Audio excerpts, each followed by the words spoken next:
Hey Pottery people! Welcome back to our channel called Pottery People. I'm Kara. I'm super glad you're here. Today I wanted to talk a little bit about a problem that sometimes happens with our glazing called pinholing. And I'll show you a close-up here in just a minute. But I recently did a round of a decal fire, which is a third firing that I do after the glaze fire. It's a little lower, but it sets the iron decals. And I don't know if you can see, but again, I'll show you on the close-up. But there's a little decal on the inside of this mug. And what happens is with pinholing, it's basically what it sounds like. There's little pinholes in the glaze where, for whatever reason, it created a little bubble and it's a little raised off the surface. And it just kind of, you know, it's not the end of the world. It's not like a ruined piece or anything, but it's also not the best just because it doesn't feel as good as like a totally smooth surface.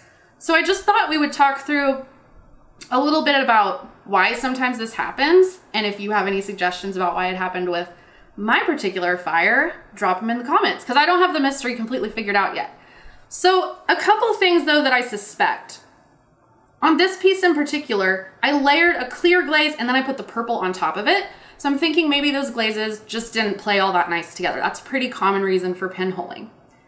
The second thing that I think might have happened is the pinholing didn't happen in the initial glaze fire, it happened in the decal fire.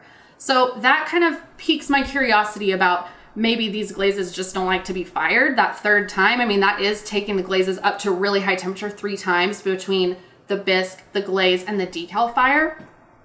And just as a side note, the decal fire goes to the same temp as the bisque, so it's considered low, but still, you know, above 1,000 degrees is pretty stressful on any kind of materials. So this glaze just might not like that. And then last, I'm kind of curious about my clay. I switched clay bodies recently, and the clay that I was using before, I had a few pieces of that old clay in that third decal fire as well, and it didn't pinhole.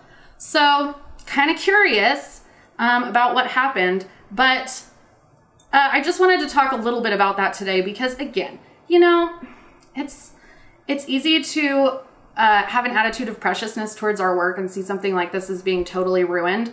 But for me, I would still sell this to somebody just at maybe at a cheaper price or give it to somebody as a gift because it's not completely destroyed. So if you have little accidents like this in the firing, it's super common, and just don't see it as something that's totally ruined a piece, okay? All right, thank you guys for watching, and I'll see you next time. Bye, Pottery people.